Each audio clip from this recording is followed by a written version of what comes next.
TGIS Chicago, and welcome to the voice of the Chicago sports fan, Chicago Sports Podcast, Monsters of the Madhouse. Thank you so much for coming out to the ball game with us tonight, folks. We are your boys, Sean, Mr. Chicago Lugo, the man, main event Jay Uso, even calls the one, the great American DJ Matt Cooper, back with us, Sean, after selling out shows with his good friends, country music A-listers, Tim McGraw and Morgan Wall in the last couple weeks or so. And I'm You know how we're boys. Please, Q Campbell. Guys, how we doing tonight?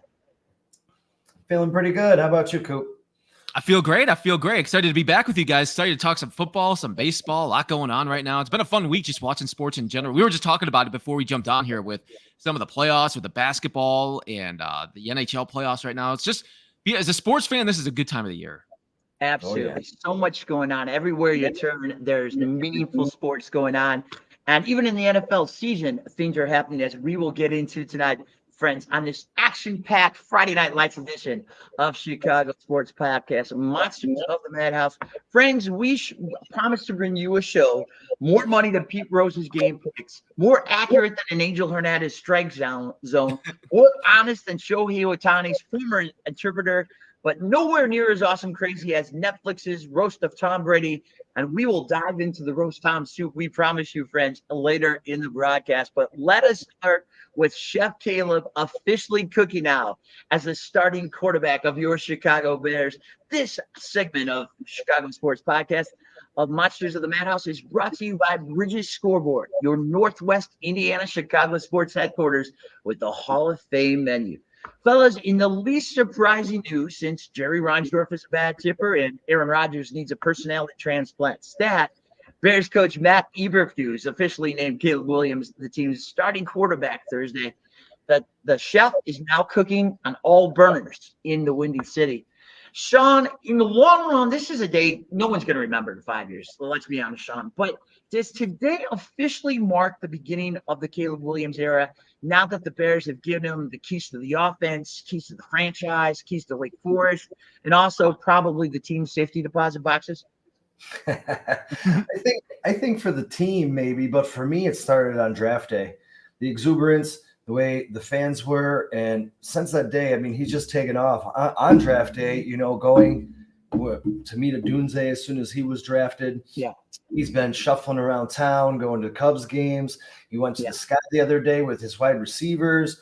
He's starting to really embrace the city, and for me, I'm really, really enjoying it. I can't wait for the road ahead. But yeah, I think it started for me on draft day, and I think today was just another step as him being QB number one for the Bears. Yeah, great point, Sean. And Coop, like Sean says, this is a goodwill tour that I haven't seen of a player introducing himself to the city of Chicago. He's been everywhere. He's been doing charity work, meeting with folks in Special Olympics, stopping by, just throwing footballs with disabled kids. I mean, he's gone all in right now, to try to ingratiate himself into Chicago. And you can't help but love the commitment that he's made to not only this team, but this city. Well, I think Caleb Williams knows that this is the Chicago Bears. He didn't get drafted by the Texans or the Jaguars or the Rams, where it's all away fans coming to the games. No, he got drafted by the Chicago Bears in a franchise that hasn't had a franchise quarterback in a very long time, which we thought we had that with our last one with Justin Fields. However, he's stepping in right now. He's that number one pick.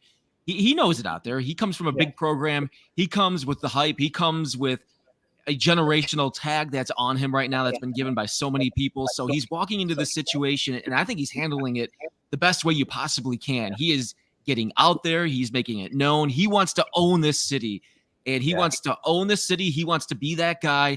He wants to be that generational quarterback that so many others, not on our team, but in other, like the Packers and in many other situations. And he's taken it all by storm is what I'm trying to get at. Yeah, absolutely. He's doing it with that classic Caleb swag, but also with joy. And the Bookie LT, Brady Trax Hyatt, our great executive producer, creator of Chicago Sports Podcast. He had a great video, I think, on our website. Be sure to check out our page, folks, Chicago Sports Podcast at Facebook, about the reaction of Justin Fields when he was drafted by the Bears back 3 years ago, to the amazing reaction that you got from Caleb Williams when he officially became a Chicago Bears. Now, we know, Sean, these are two different players, two different personalities, but it just seems like Caleb Williams is all in heart and soul, maybe in a way Justin Fields never was with Chicago. Well, I think Justin embraced the city and took his leadership role. I mean, he did a lot of the same things. It just didn't work out, you know? I mean, he never gave up, and he always kept that positive smile, you know? I think Caleb Williams is doing it a little bit quicker than Justin Fields, but he's also coming in with all the hype of being, you know, the next great thing. And he's really carrying the world on his shoulders. And much like when he gets back in the pocket and releases the ball, he's making it look pretty easy. Mm-hmm. Yeah, he is indeed. Hey, friends, thank you for timing in. We got all of our good friends already with us. Jerome, Cliff, Bruja7, great to see you, my friend, again. Be sure to hit that like button on YouTube, folks, and subscribe to us to catch every action-packed edition of Monsters of the Madhouse. Coop, let's talk about what this Caleb Williams Bears offense is going to look like in 2024. How fast will he be able to make Bears fans forget the disaster movie that was the Luke Getsy era? Well, I think that's going to be a good question. I think it's going to be it starts with our offensive coordinator, Shane Waldron. And listen, and I'm excited for Caleb Williams. You see it there. You see the talent. You see the generational potential with him. But he's also coming into the NFL as a rookie quarterback. So you got to just kind of hold things back a little bit, even though we have him surrounded with great players, great playmakers. The offensive line's still going to be a little bit of a question for me when that gets rolling. But he's going to go in, and I think if he's put in the right situations, he's going to be very well. But he's also going to have some of those mistakes along the way too that we're going to look at and say, oh, well, he's going to learn that probably as he gets more used to this offense. He's going to learn that more as he gets used to the NFL, because the game's going to pick up a lot here, and people are going to be able to read him and read what he does. But that's what makes athletes great at what they do, and that's what makes people special. And we're going to see those special qualities that Caleb Williams has. And he's going to be out there showing that, putting it on display for us. And I think he will. And I still think that this team's going to be a 9-win team, even with some of the mistakes that he could possibly make. Yeah. And like Coach says, Sean, I mean, we have a quarterback now that we haven't ever had, you know, Chicago Bears uniform. You know, Jay Cutler had the cannon arm, but he didn't have the accuracy. With Caleb Williams, you have the deep ball accuracy, but you also have a multi-dimensional, a multi-threat quarterback who can beat you in so many different ways. If you had to describe Caleb Williams' game in one word for someone coming in the Bears right now, or someone maybe who's never even seen a football game before, if you had to describe to a stranger Caleb Williams' game in one word, Sean, what would it be? Wow, I'd say a winner. Yeah. He looks like he just wants to win. I mean, I don't have any other way to describe him. Everything he's doing is, you know, seems to be putting us in the right direction. And only time will tell, like Coop just said. Once he starts seeing some secondaries and some schemes, some schematic schemes he's never seen before, especially, you know, where he's been the last couple of years, they don't do that. You know, they don't cover in the back too much, but I think he'll be doing all right for us as in Chicago. Yep. Great point by our good friend Cliff Victoria. Cliff, one thing is certain, as Cliff points out, that Caleb will be shattering Mitch Trubisky's rookie passing record for the Bears of 2,193 yards. I tell you what, Cliff, I'm actually surprised it was over 2,000. Yeah, that stood out to me too. Yeah. He might get there by week 8 or 9. Oh, yeah, I would imagine without question. Hey, Coop, we know every game plan is going to be different and unique and tailored to that week's opponent's strength and weaknesses. But how much downfield targets to DJ, to Rome, to Keegan should Bears fans expect on a week by week basis? I mean, you know, we're so used to just, you know, taking little shots here and there. I mean, are we going to see, Coop, you know, us going downfield 5 to 7 times a game? On average, would you say? I don't know to start the season. I think to start the season, we got to just make sure that we get him ready to go in our offense. Make sure he's comfortable in our offense.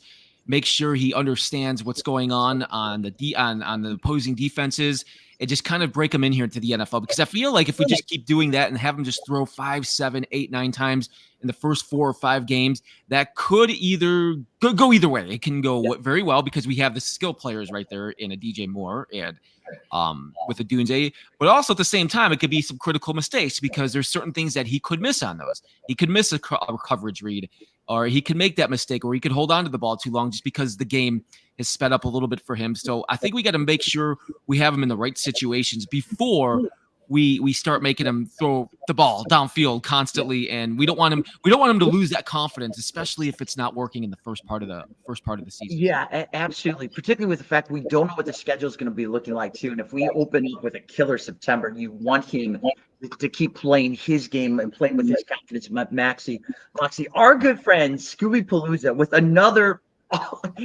potentially Bears quarterback on touchdown fact that the rookie TD record is 11. Like you said, Coop, I would imagine, Sean, that's probably going to be gone by what, week 8, you think? I think so. Let's hope so. Maybe by week 6. 4. Yeah. You're a little bit nicer than I'm hoping our running game will steal a few from them in close. You know, Clee, you just brought up the NFL schedule. Do we have a date yet? I know they were teasing when they were going to release it. Did they put anything Sean out and I were about that talking yet? about that last week, Coop. There were rumors that it might drop this week. It had already dropped by this time last year. Because it's usually like 2 weeks after the draft, like 2 or 3 weeks after the draft. So right now, I think it's late next week. Are you here next Thursday? I think it's this Wednesday, the 13th. This Wednesday, okay. I'm pretty sure. I heard something that they delayed it because something got screwed up around the Christmas schedule or something like that. So Yeah, they pushed it back I think they had a couple of conflicts, but want to let you know, folks, Brandon Trax Hyatt, our entire Chicago Sports Podcast team will be with you live, I would imagine, Wednesday night with breaking coverage of the reveal of the Bears' official 2024 schedule. We will get that up on our Facebook page and get that to you as soon as we have it. So as Sean says, we are looking next Wednesday night, tentatively the date for that. You'll be able to watch that on ESPN, and we will have wall-to-wall coverage here on the Voice of the Chicago Sports Fan, Chicago Sports Podcast. Hey, Sean, let's talk about durability, because that's the X factor that will ultimately determine how effective and successful Caleb Williams' rookie 2024 season is. And if, as Cliff says, whether those records fall, do you think he has both the frame? Do you think the Bears have the strength and conditioning staff and plan in place to give the chef the best chance of staying upright and in the starting lineup for all 17 games this year, regardless of what kind of protection he might be getting week in and week out from his offensive line? Yeah, I mean, he survived last year at USC, and that offensive line kind of stuff. Enjoyed a little bit. Not good. Yeah. He plays very well off schedule. I mean, for a lot of things, a lot of the tape that I've seen, those little weird arm slots that Pat Mahomes has that he can kind of get there. I'm not calling him Pat Mahomes, people. I'm just saying the arm slot, the angles, those things. I think, and I actually was watching this YouTube video or Instagram video, and they had Justin Fields and they had Caleb Williams on top of each other. It was kind of like a drop back and just watching both their throw mechanics at the same time. And I mean, Justin Fields was a pretty big dude, but Caleb Williams looked a little bit bigger than him, and I mean, Justin gets banged up, and hopefully he could stay healthy. He never got hurt in college that I can remember, unless I missed that for his college career. I think he played almost every game there. Mm-hmm. So I think he'll hold up well in the NFL. I'm not really worried about his size. I mean, he's a pretty stout kid. His legs are massive. Yeah, absolute oak tree trunks. And Coop, like Sean's saying, this is not Michael Penix Jr. we're talking about. This is a durable quarterback. But the things that put Justin Fields on the shelf. Now, obviously, we have to be fair and honest with Justin. Number one, it was maybe the worst pass protection in the NFL. But the mistakes that he made, I think, made him more susceptible to missing games. Do you think Caleb's smarts and the fact that he might be a better improviser or calling audibles than Justin is gives him a better chance to be that steady, dependable quarterback he's going to have to be if he wants to do what he wants to do here in Chicago, which is win multiple Super Bowls and chase Tom Brady? Well, I think the benefit, for Caleb Williams is he's coming from that Lincoln Riley offense. Yeah. And that Lincoln Riley offense, there's a lot of similarities to different offenses in the NFL and a little bit with ours and Shane Waldron. I'm not going to sit here and lie and know a lot about Shane Waldron's offense until we start getting rolling here with mini camps this weekend, but especially as we get into camp this summer. But I think the offense that he comes from is going to put him in a position alone to come into the NFL and be the potential of being very successful. Now, it's going to be a little bit different as the game speeds up a little bit more. I think the problem with Justin Fields that he had with us is to me, that drove me nuts, is he held onto that ball a very long time sometimes, and sometimes long enough where he'd have those fumbles. And I'm like, man, I feel like it just keeps happening over and over and over again. But I don't think Caleb Williams is going to do that. I think they're going to have. I think Caleb is going to go in. They're going to give him the right skill set. They're going to give him the right type of offense and keys to run that offense, and he's going to learn on the go. And I don't think he's going to run into too many of those problems. I think the only problems he might have in his first season is just like your natural rookie mistakes that a lot of rookie quarterbacks make with reads and interceptions and stuff like that. Schemes he's never seen before. Yeah, Sean, Cliff brings up a good point. Cliff is going to be at the Hall of Fame game, the Hall of Fame game, which will be Caleb's NFL debut. And the guy he's going to be taking on in that Hall of Fame game is going to be the guy he's going to be compared to all season long, C.J. Stroud, who had that incredible offensive rookie of the year season where he piloted what a lot of people thought would be a mediocre at best Houston Texans team to a surprise playoff run and a playoff berth and a playoff victory. The thing about it, I have no doubt that Caleb Williams will have no trouble with those comparisons. But what can he model himself off of from the CJ Stroud rookie season, or what CJ was able to do, as maybe a model to build his rookie year off of? Play within your capabilities. Don't try and do too much. CJ, for the most part, let the game come to him. It looked like. Stay calm. He had a few bad games throughout the season, and as will Caleb. But just stay within yourself. Believe in your teammates. Trust your receivers will be there. The anticipatory throws are going to be very important. The timing, which they're already working on. So I think just play within the system. Learn. Like he said today, I got my mouth shut. I'm just learning, capturing, taking everything in that I can. Sometime he'll break out. And I think halfway through the season, we might see the game just open up for him. But I think it'll take 8 or 9 weeks. Yeah, I'm there with you too. Jerome, a good point too of the Hall of Fame game. We won't see a lot of Caleb Williams. I do think we would see him at least maybe a series or two. Obviously, outside of that, it will be a steady diet of Tyson Bagent.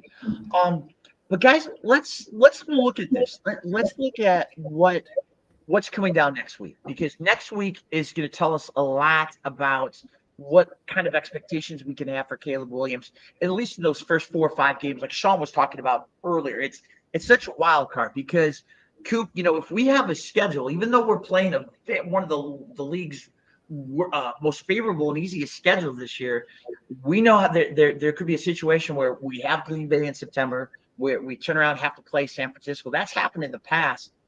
How critical will the first 4 games of this season be long term, not only just to get 9 wins or in playoff contention or into the playoffs, but for Caleb Williams' rookie season to be considered a success?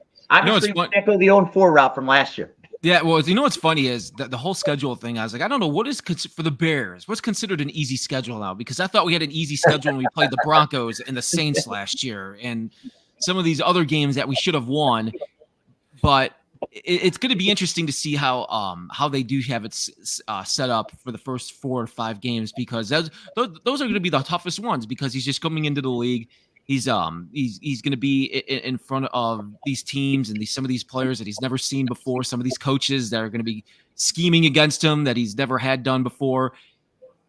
I would like to see at least 1 or 2 divisional games in the first 5 or 6 games. I think that would be very good for him, because those are the teams we're going to play a couple of times a year. So to see him for the first time, and hopefully for a long career that he's here. Hopefully he's here for the next 5 to 10 years. And I'm hoping like the first game or 2 is against like Minnesota or Green Bay or Detroit, to get us right off the bat, to get us into to the NFC North and get him into the NFC. How cool would it be if it was the Vikings and the Bears the first game? McCarthy and Williams. I think that would be so cool. I actually was thinking about that the other day. I was like, I think that would be so cool if that would be the first game of the year. Yeah, you could say this is at the NFL conspiracists will say, okay, of course it's going to be like, but I agree with Coop. I can see that opening, Sean. I mean, can you see that being opening week when the schedule comes out next week? Yeah, I think the Bears have opened their last couple of years against a divisional opponent. So hopefully that would be really nice. But from what I heard, Sam Darnold's a starter right now, or so they say at this moment. We'll see once it gets going. The one thing I did like really about the Bears schedule is if you really look at it, they play all three top quarterbacks from this year and last year on the schedule. That's pretty awesome. So Caleb's going to get a dose of all of his future and his opponents that he hopefully will be playing. We'll have Caleb. I don't know about some of these guys like McCarthy. Yeah. Sam Darnold. Ooh. Yeah. Cliff Victoria. Cliff is just hitting homer after homer tonight with great thoughts and questions. Obviously, we love the idea of a big time rookie showdown between McCarthy and Williams, if the fate would have that. What would be your guy? Would it be Minnesota, your dream week one? For me, there's no better way to start this thing off.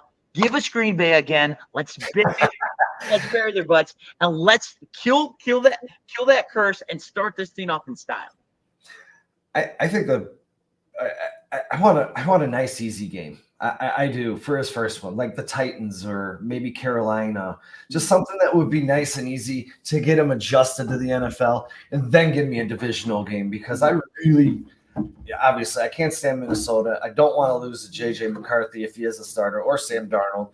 Not saying we would, but I'm just saying I would like something nice and soft, a nice soft defense, build his confidence in his first NFL game and get him going on the right foot. Yeah. Our good friend PT57 says, hey, why not the defending division champs, Coop? What about the Lions? Oh boy, that'd be a very good start too, because I still think they're going to be the favorites to win our division this year. That team is really, really good. They're really good with great players. It looks like the draft picks that they made. I like them. Who knows what they're going to turn out to be? But it seems like they hit gold every time they make a draft pick. Yeah. And I think going against a team like that with that defense, could you imagine, man? That would be a good first start with that defense to go up against Caleb Williams for the first game of the year, man. How about Bears in Detroit on Monday night to open the season? Ooh, I can see that too, Sean. Absolutely. There's going to be some thunder with that matchup.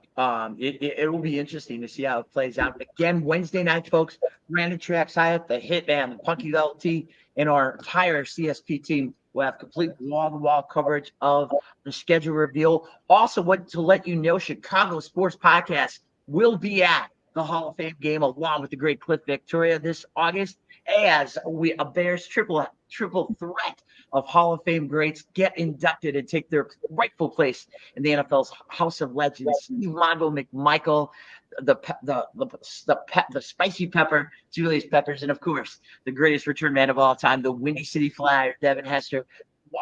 Brandon Trax Hyatt will be there. Our entire team.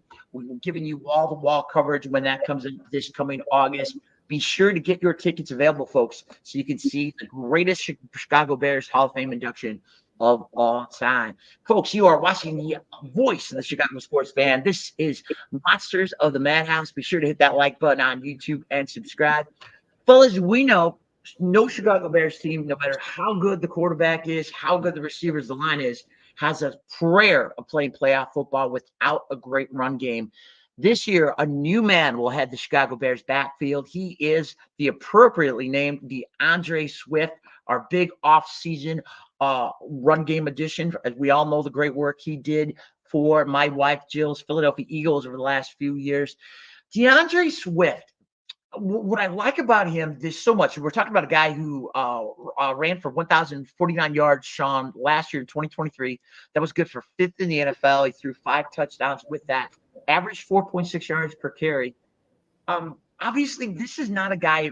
This is not an offense. This is not an NFL where you're going to give a running back the ball 25 times a game anymore. But this is a guy who can give us that explosive speed element that we've had hints of the last couple of years with Khalil Herbert and guys like that, but never have really had on a steady week in and week out basis. What is DeAndre Swift, Sean, going to bring to this Bears backfield?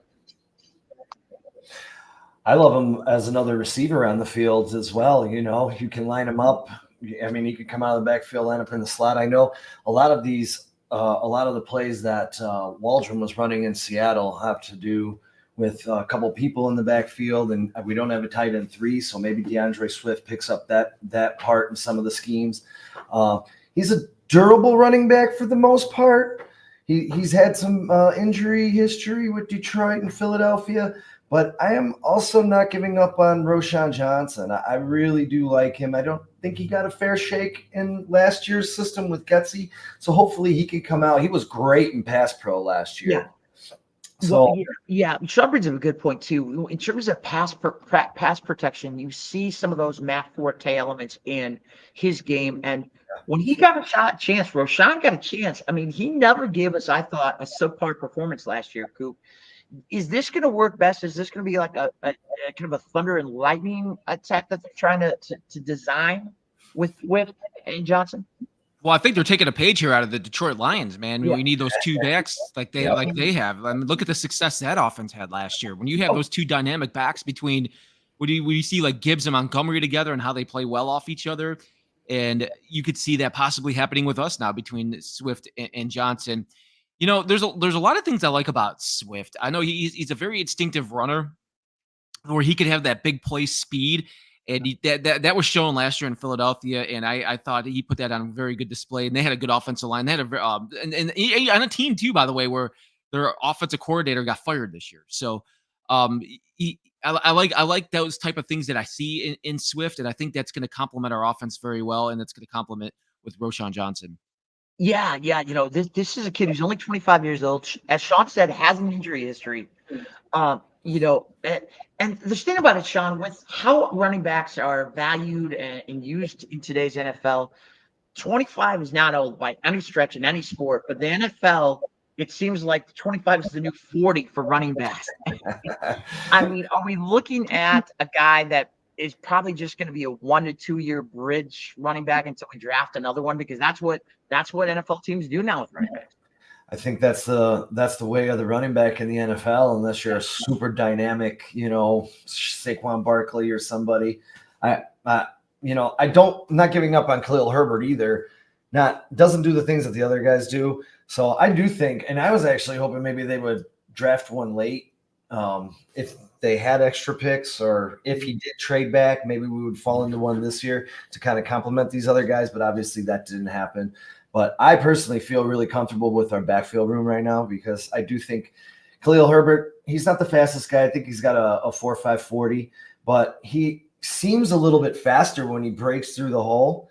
And he's a power back too. And I think the Bears running back room is pretty good for right now. I really, really do. Yeah, it's definitely, I think, the deepest we've had in at least the last 4 or 5 years. Hey, Coop, if I can double back, you brought up a great point before about just how well the two-back set worked last year for Detroit.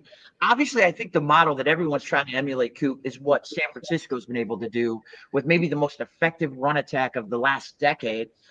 You see what Cleveland's been able to do when they've had their backfield healthy.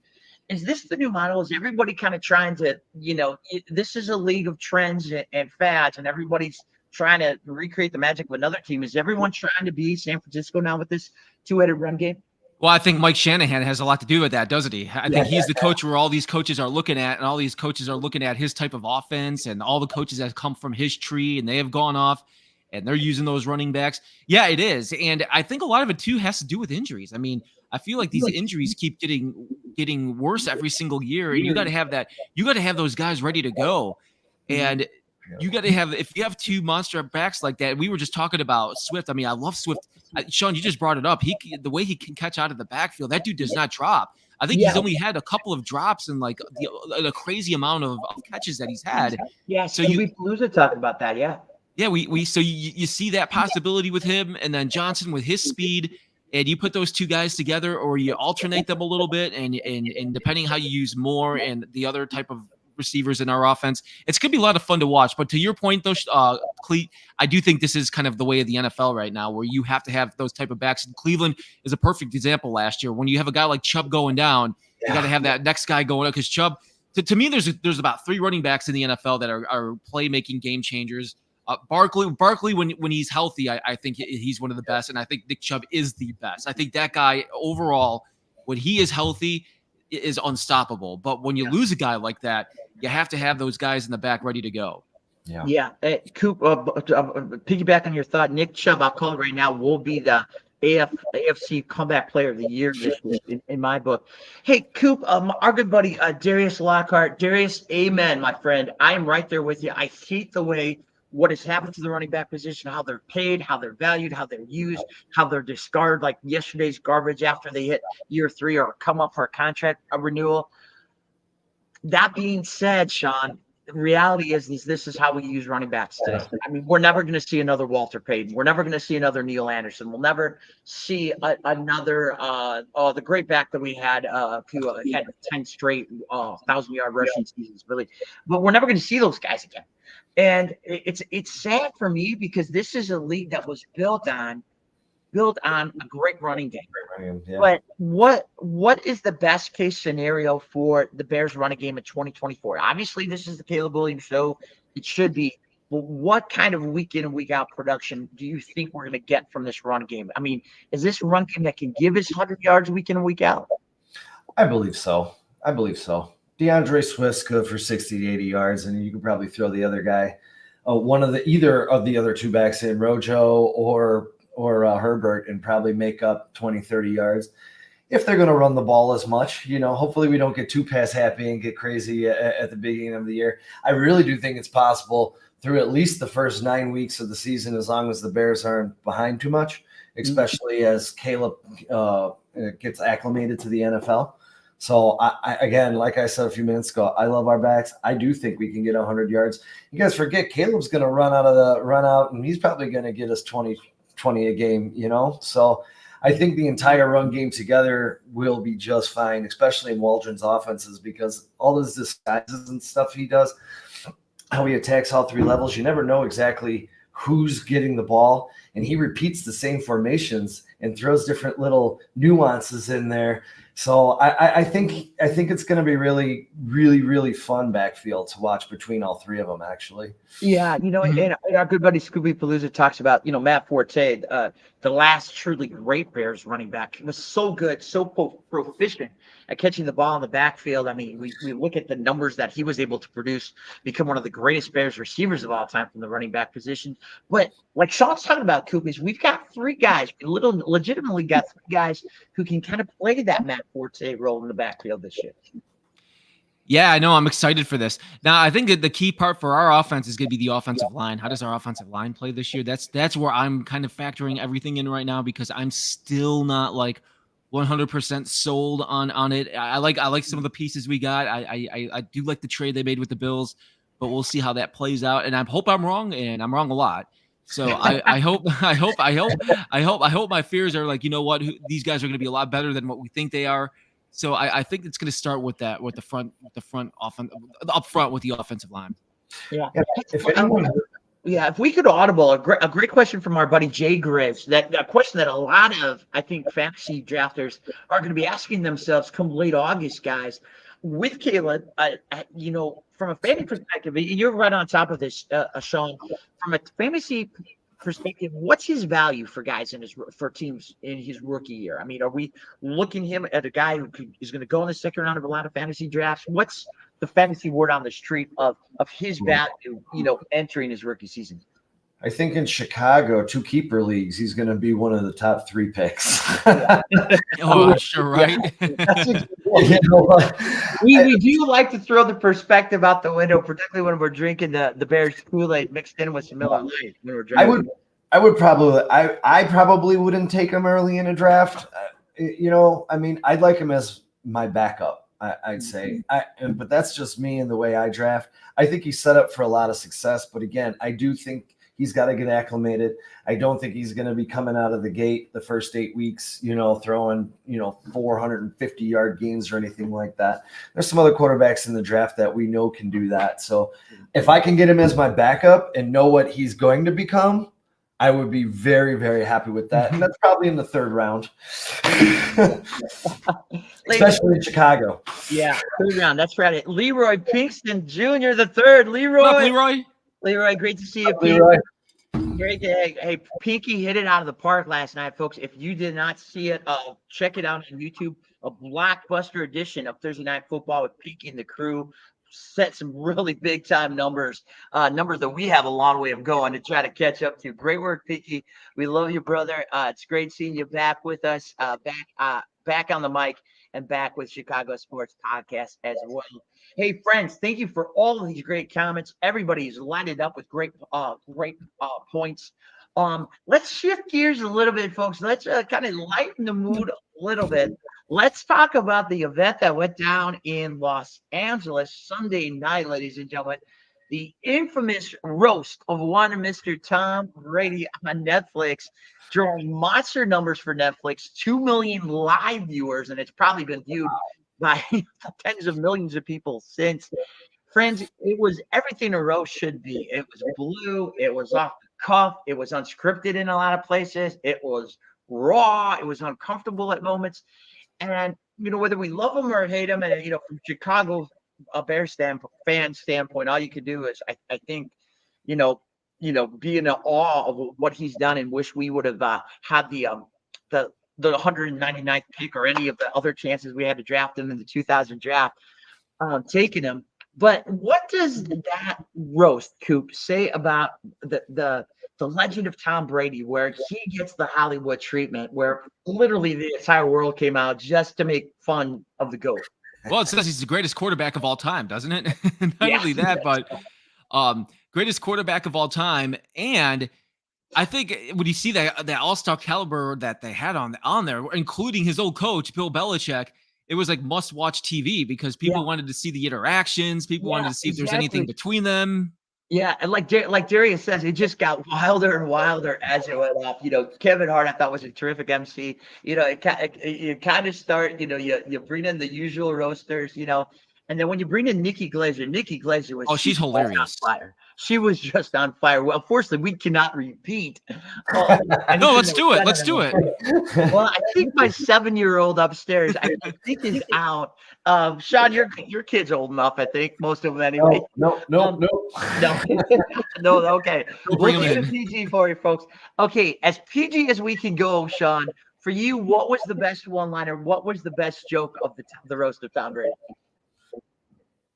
I love the Nikki Glazer with the Gronk. Gronk no money. That just had me rolling. I was like, dude, this chick, she's already awesome, but that part was really good. I enjoyed it. I enjoyed the whole 2 hours. It was really, it was way better than I thought it was ever going to be. I'll just say that. Yeah, same here. I agree with that. It was great. I think for me, the line of the night was when Julian Edelman just went off on Belichick, doing that impression of Belichick, telling him that the kids from Foxborough High can play better football than you. And he's like, listen, man, that Foxborough High was the only job offer you had last season. it was classic Edelman, and just a great moment. I'm right there with you. The only thing that would make it better, I would love to have Kevin and Dave work that together. That would be a tag team, Mm-hmm. the two of them. Stevie Palooza, I'm right there with you, my friend, as well. Bledsoe was terrific as well. Drew Bledsoe. How about the beginning part where the three of them are together? Yeah. I was just gonna say that, dude. You took the words right out of my mouth, Coop. It was great stuff indeed, folks. If you haven't had a chance, relive it on Netflix. You will not be disappointed. Ladies and gentlemen, let's move on if we could. There is a contender in progress, potentially, on Chicago's North Side. And this next segment, ladies and gentlemen, is brought to you by Worst Stadium Club, whereas Brett Michaels of Poison would say, you'll always find nothing but a great dining at sports time. Well, fellas, Cubs leading the Pirates now 3-2 in the ninth. Hopefully going to put another W on the board. And they've been doing this as we enter tonight, folks. They are right there at the top of the NL Central, just a half game behind the defending division champion Milwaukee Brewers. This Cubs pitching staff, this rotation, is a monster reason why they are there, Coop and Sean. It's been promising and brittle at times, but also brilliantly in Shota Imanaga and Javier Assad. And at times, it's been like Steven Strasburg, which is not pitching at all. The Chicago Cubs starters have missed 17 scheduled starts already due to injury, forcing manager Craig Counsell to lean on his ridiculously talented youth. And boy, have they ever delivered. Let's start off with you, Mr. Chicago, Sean Lugo. If and when they can ever get all healthy at the same time, could the Cubs rotation of Shota, Justin Steele, Javier Assad, Jameson Taillon, and Hayden Wizanowski possibly be the National League's best starting five? I mean, right now they are. So, and they continue. I would say I believe in half of them. Yeah, But I still, my book's still out on Wisniewski. You know, we've seen him come up and down. yeah, I thought his last start, it was going to be the bottom falling out for him, but he pulled it together. You know, Assad struggled today. I didn't even think he got through four. He had like 85 pitches in the fourth inning. He got worked by Pittsburgh, but that's going to happen throughout the season. yeah. I do really think this rotation, especially the front end with Taillon, who I was very confident would have a bounce back season from last year, Shota and Steele. I think they'll stay consistent. I mean, I can't say I got to say the same thing about Assad. I mean, since last June, he's got the lowest earned run average of all starters, and he also has the lowest batting average with runners in scoring position. I mean, he's put in the work over this last year, stayed consistent. So yeah, I don't have any doubt, you know, that he can, the rotation can. Excuse me, sorry about that. Yeah. Oh, no, not at all. Hey, Jay Grizz, I'm right with you too. I think the Phils right now, who are hotter than the sun, will be a litmus test, Jay Grizz, about how far this Cubs team can go and how far they can move up in the National Leagues in terms of being one of the best teams in this league. Right now, USA Today's Gabe Locks ranks them as the 7th best team in Major League Baseball. Coop, let's get back to Javier Assad, who has become, believe it or not, the National League's ERA leader with an ERA of around 1.68. Even Cubs pitching coach Tommy Hotovy is asking, who is this guy? How has he become the best pitcher right now, today in the National League, Coop? And how can he keep up this elite production? Man, his stuff has been dominant, hasn't it? I love the way this guy pitches. He's had nothing but quality starts from every start that he's had this year. And I think, and you could probably talk to this a little bit more than I could, Sean, as being the Cubs fan, as I do try to watch as many Cubs games as I can. But the difference that he has made from coming into this year and what he's done already for this team, were you even? I mean, I'll even ask you guys, was that something you were even expecting? I mean, we see what you can get from Steele and some of the others on the staff, but with him, the way he's pitching right now, is this even more of a surprise to you guys, or is it something that you guys thought like, okay, maybe this is the next thing next level he can? Big surprise for me. No, it is a big surprise in a way. I actually, coming off of last year, what was the WBC? Was that this year when he pitched? That was right before the 2023 season. It was last year. Yeah. That's when he jumped on it for me, because that was the first time I really watched him against Team USA, and I'm like, man, maybe the Cubs do have something here. He actually is getting, you know, using 5 pitches. He moves around the zone a lot, and I mean 6 if you cut the backside and front side cutters. You know, I have to say he is a very pleasant surprise. I wouldn't say shocked. I am shocked by the earned run average, I'd say. I thought he would be, you know, around 3. This is definitely a pleasant surprise, but I think he can't keep it going because he seems to be kind of professor-like, the way he moves the ball around the plate, inside, outside the zone. He just knows how to pitch, and sometimes it's better than having that gas. Yeah, Coop, to answer your question, I saw him as a number 4 starter. I thought he would pitch to kind of what Sean was talking about, a 3.10 ERA, which was his career ERA, Coop, in Japan. But like Sean says, his ability to paint those corners and work in 4 or 5 pitches most starts has really stunned me. You know, he said it himself that, you know, it's his second time through the league. You know, the scouting report will be out on him. Teams are going to be a lot more patient. You know, but this is great to have what he's doing right now. You know, I was looking at his pitch distribution because Sean, you're talking about his different pitches and the way he has his sinker, his cutter, his four seam, and his slider. The way you just kind of backs up to what you just said on how he pitches and kind of like the professor, like you kind of compare that to Greg Maddux and how he pitched. And you kind of see that from him right now on how he pitches and the pitches that he uses when you look at that chart. Yeah. He doesn't overpower you, but I think when he came into the league, I was reading an article the other day on him, actually, and I think they said he was a 92 to 93 when he came into the league. Now his fastball is getting up to 95, 96, so he's able to, you know, move speeds up and down a little bit with that fastball, which is just another little secret to who he is. And like you said, Cleet, Tommy Hotovy came out and was like, man, I'm pretty surprised, but he said, like, I kind of saw this coming a little bit, but I don't think he expected to see this. No, yeah, and the way he's embraced the city of Chicago with such joy, it's. I mean, guys, I think he's now set his alarm up to like literally, Sean, the sound of fans cheering at Wrigley Field. I gotta love Shota, absolutely. Fly the WD, Jay Grizz. Now let's talk about this. We're locked in this tough National League Central the fight with the Brewers. This figures to go to the wire because we're only 2 innings into this 162 game marathon that is the Major League Baseball season. What is the most glaring weakness on this Cubs roster right now that they are going to have to correct if they're going to be able to outrun Milwaukee in the long run, Sean? I missed the end of that. You broke up a little bit. I'm sorry. What is the most glaring weakness on this Cubs roster today that they're going to have to correct if they're going to be able to outrun Milwaukee in the long run? You know what I'm about to say here. We got to go find a closer. Yeah. I still have a lot of confidence that the back end of the bullpen is going to work itself out. I mean, Ben Brown came in relief of Assad today. We talked about that a little bit last week. He did his job. Kane Horton's they're just watching the time. He's going to be up here pretty soon and probably in the bullpen as well. Right. To start his career. And I honestly, if we can strike a deal, with maybe say Oakland for a certain closer, I'm just a little nervous what they want for him. You're gonna have to. I think you're gonna have to give up a lot to get that guy. Yeah, with the way that guy's pitching this year, they're gonna be asking the world for that guy. They are. Rojas, Alcantara, or Owen Casey, or Kate Horton. Take those 4 right off the board. There you go. I will tell you this though: Ballesteros, Triantos, and Vasquez, that trio right there, I'd be willing to dangle out to Oakland because those are 3 really highly touted prospects, and the Cubs just don't have room for them right now. Exactly. Folks, Matt Cooper, Sean Lugo have predicted the future. They have introduced our next segment, Who is the Cubs' Next Closer? This segment, folks, is brought to you by Underdog Fantasy. Get a W with the official fantasy sports partner of Chicago Sports Podcast.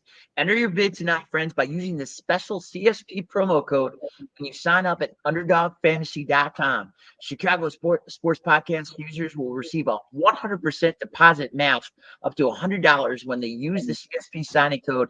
Get 5 picks right, folks, and you will multiply your money 20 times. It's simple, it's fast, it's fun. It's Underdog Fantasy, the official gaming partner of Chicago Sports Podcast.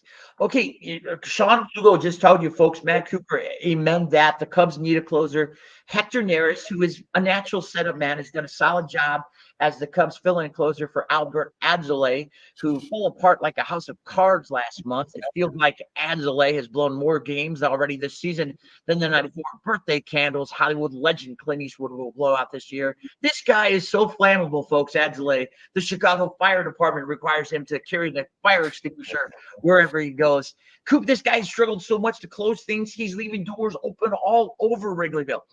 Now, jokes aside, you were just talking about this with Sean Lugo, Matt Cooper. Who should be the Cubs' number one closer target? The number one. Oh, I mean, it's gonna. As I look at this, I was just thinking about this as we look at who you could possibly grab because they're going to need a closer. I think that's a given here. They're going to have to go grab one. Do you realize? And I'm not saying that the Oakland A's are going to be in this playoff race. They're not. They're the Oakland A's. They're only 2 games under 500 right now. And they're only like 3 games out of first place. So so our teams this is going to be a good question because I thought in the beginning of the year, you start looking at the teams like them and the Nationals and maybe a couple of others that are going to be trading players by the deadline. But so far, some of these teams are performing a lot better than I thought. The Nationals are right there too. The Nationals, who I think are going to be very good in about another year or two. Are they going to be making tricks? They have a closer on their team that I think is going to be heavily wanted by the trade deadline. But are they going to be kind of hanging around, or are they going to be in that wild card race? I don't know. And I'm not saying that these teams are going to be, but if you're a team like the Oakland A's, who's actually played very well so far, I mean, for the Oakland A's, who was the worst team in the league last year, are they going to want to part ways with some of their players if they're going to be like a couple of games out of the wild card race? Yeah, it's going to be some tough decisions that these teams that could be potential dance partners with the Cubs are going to have to make, Sean. Yeah, like Jay Grizz is saying, Palencia, I like Palencia. I really do. I mean, he had that fastball moving in, what was that, against San Diego in the closer, and then he came in the next day, or no, it was game 2 where he saved the game for the Cubs. Then day 3, the next day, he comes back out and just absolutely lays an egg. That's the story with him in his career so far. He just can't go back-to-back days, and for a closer, you probably are going to have to do that a couple times a week. But I still do like Palencia because he does have that ball. He's just got to get control. Luke Little's another one that's sitting there. His problem, his mechanics. I mean, he ends up off the mound after every pitch. It's like, dude, what are you doing?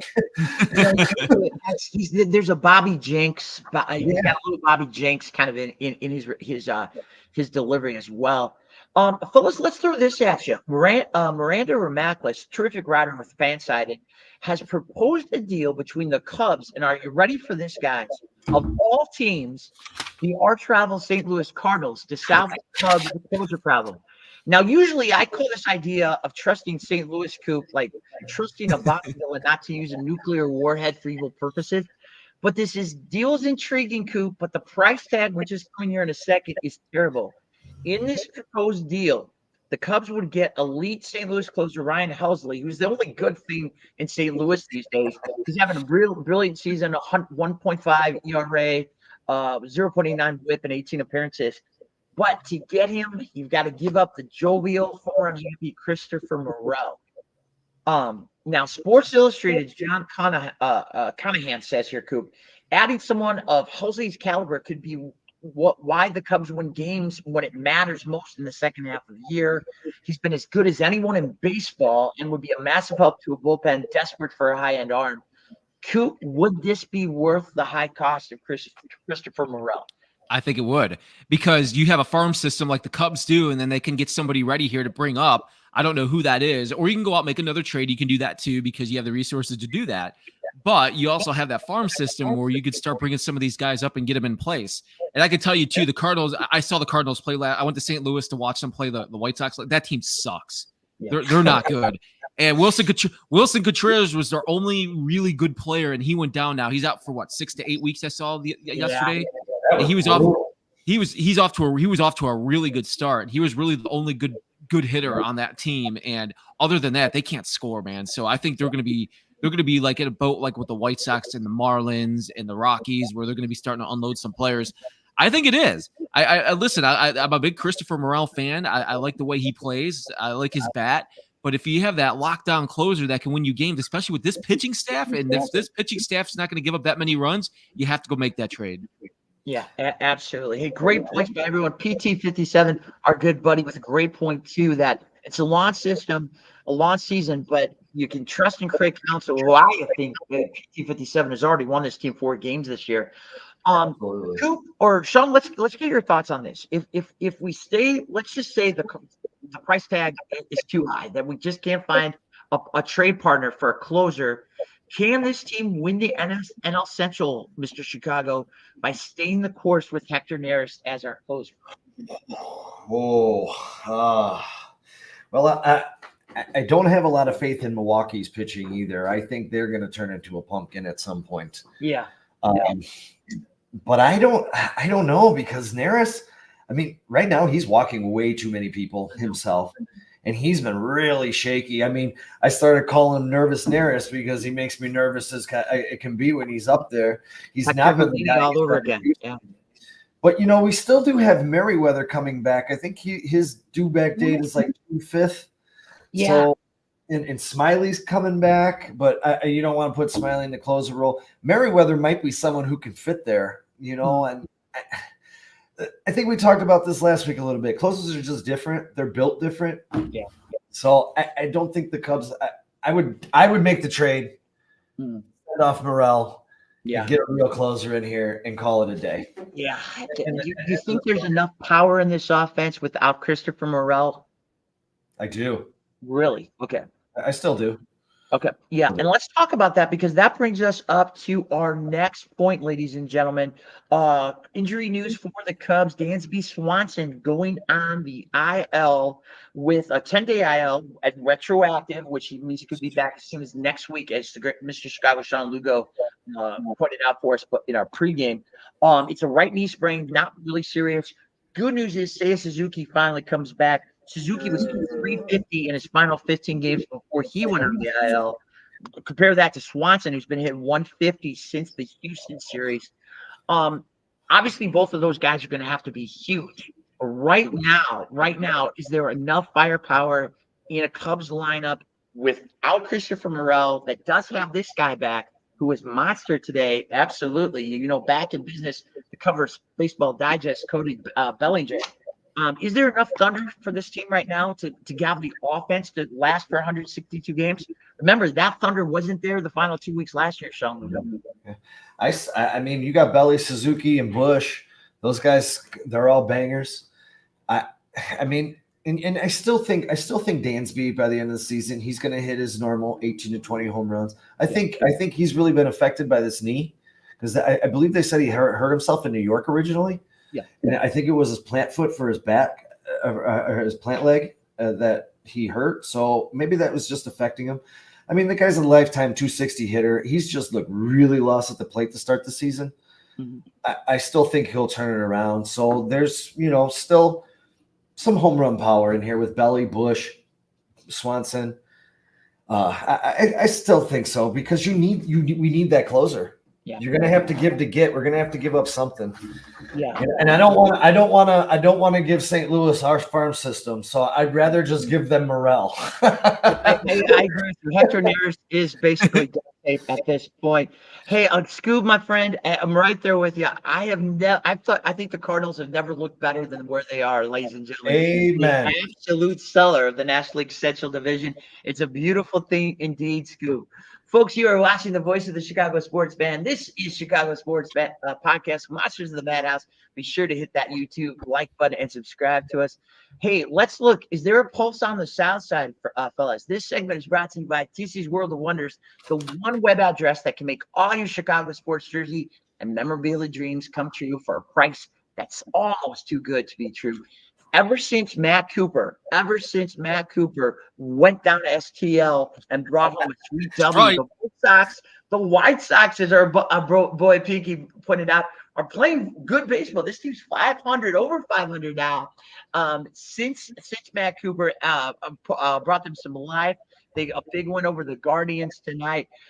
Let's talk about that. Are we seeing some real strides to this team possibly becoming competitive in 2024? I mean, let's be realistic. I'm not talking about making a run at 500. Are we seeing some strides and some young guys developing where this team might be able to not set the all-time major league record for most losses in the season? Well, I think this starts when they brought up Tommy Pham, and they signed him, and because he's a very good hitter. I thought he was a big reason why the Diamondbacks went to the World Series last year. And he comes in, and this dude's been electric. And you could tell the intensity. I love watching him play because he knows he's only going to be here for a couple of months. He knows he got his chance here. The White Sox paid him. He's going to get flipped probably. He keeps playing like this. Heck, he's going to get flipped in the beginning of July. His story of his career. Yeah. So he's going to get flipped again. And I think it starts with him because now that you have a professional hitter on the team that you have to pitch around, because let's face it, we didn't have that here when Susan Robert went down. That wasn't going on with us. Now this allows some of our other players in our lineup to be a little bit more at ease. I think Benintendi's played a lot better too the last couple of weeks. He had another hit tonight, and I liked Ramos being called up here from one of our young guys. Is part of our future, and I like the way he looks. So is this going to be a competitive team? No, probably not. They're maybe they win a couple more games. They probably lose a lot more over the next couple of weeks. But at least here the last couple of weeks, they've looked like more of a major league team. The first couple of weeks of the season, they did not look like a major league team. They couldn't score. They couldn't get their runners in. And it's been pretty cool to see. I think this lineup's finally got a little bit of a spark to it. Yeah, but Pinky brings up a good point too. Maybe they're just riding the coattails of Caleb Williams because they started winning when the Bears drafted the chef Sean Lugo. Mr. Chicago, can you give us a quick summary from what you see? What is the good, the bad, and the ugly on the South Side right now, Sean? Well, we'll shine a little light on the White Sox here, a bright light for them. Yeah. You might have the left side of your infield working Yeah. for you. You got Colson Montgomery at short, you got Ramos at third, and Nick Nisteri, or I don't want to butcher his name too bad. Nastrini? He's actually, yeah, Nastrini. He should be getting a call up here. He's actually his last 2 or 3 starts been really solid. You guys got Luis Robert. He's about to. I saw him taking some swings. So you guys got a little some brightness coming for your future. A little hope. We hope for you Southsiders. That's something to look forward to. Right. Yeah, exactly. That light that you see at the end of the tunnel is not an oncoming train, is maybe what you want. By the way, guys, I got to give it to the Sox fans because, again, I was watching the game tonight. That place was packed. I was in St. Louis last week, and I wasn't expecting anything, and there was a ton of Sox fans all over that stadium. So the Sox fans, to my surprise, have really shown up for the games this year, even on the road. Yeah. Props to him because outside of Oakland and maybe outside of Miami, I don't think there is a fan base that's been put through the ringer in Major League Baseball more than the Chicago White Sox fellas over the last 12 months. Thanks, Jerry. Yeah. Jerry Reinsdorf, the gift that just never gives. Hey, fellas, we're running short on time. I know one thing I wanted to hit with you really quick. The rise of the robo-ump, and this segment of Chicago Sports Podcast, friends, is brought to you by River Street Tavern in East Dundee. Treat your mom in delicious style this Mother's Day by treating her to River Street Tavern's incredible Mother's Day specials, which include $15 bottomless mimosas and a complimentary slice of pie. That is River Street Tavern taking care of mothers this Mother's Day weekend. Fellas, I had a chance to sit down a little while ago with Larry Young, who is a neighbor of mine out here in Asbury, Iowa, and also a longtime Major League Baseball umpire, and who's currently the director of umpires for Major League Baseball. Larry broke some news for us here at Chicago Sports Podcast when he told me that our worst fears are becoming realized, that by the year 2026, fellas, the automatic ball strike system, also known as ABS, more commonly known to fans as robo-ump, will arrive in Major League Baseball. Now, this system is already being used in most minor leagues, including the Pacific Coast League in AAA. So this is likely going to put a lot of MLB umpires and most likely Angel Hernandez out of work. Matt Cooper, you've been a fan of baseball your entire life. Is this good for baseball, or is getting rid of the human element of umpiring bad for the game overall? I'm kind of torn on this. I feel like if anything that could improve the game, I'm all for it. I am. I'm not going to be one of these old timers saying, "Oh no, we can't have this happen because this is the way it's been done for many years." No. If they're doing all the research and they're putting this much into it for the automatic strike zone, and you don't need the umpires behind the plate, and you think that's going to work, by means, go with it, see what it does. Yeah, it's going to suck though if some of these guys are going to be out of jobs. You don't want to see that happening. Now, I will say this. If that works, that's fine. But I do feel like you should probably have somebody else then out. So if you're not going to have an umpire behind the plate, you're still going to have your infield umpire. I would still maybe have them another umpire out somewhere else, maybe out in the outfield, to have another set of eyes on something so that's not missed. So we're not having these type of replays throughout baseball games that are taking up a little bit more time. Right. Sean Coop brings up a good point. Change has to happen to continue to grow the game.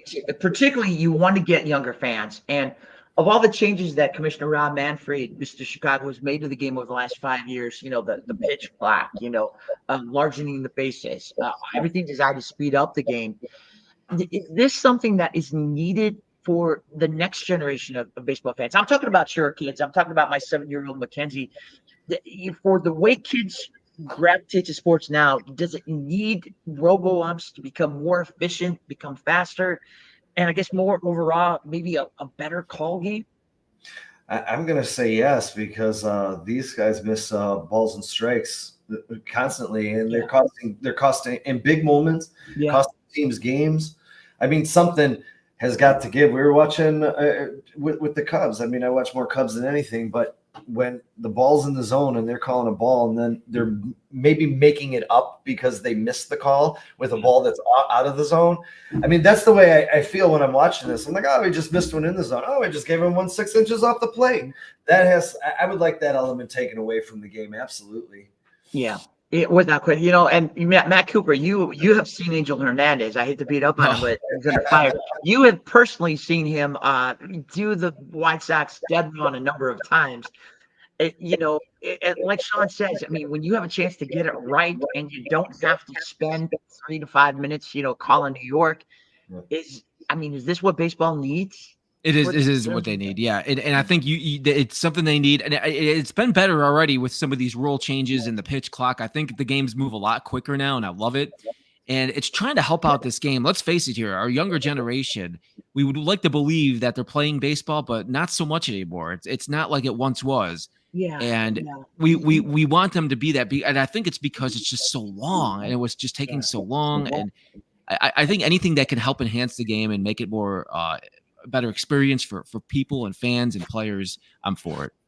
Yeah, absolutely. Because we want kids in the city. We want them to fall in love with the game. We want them playing the game.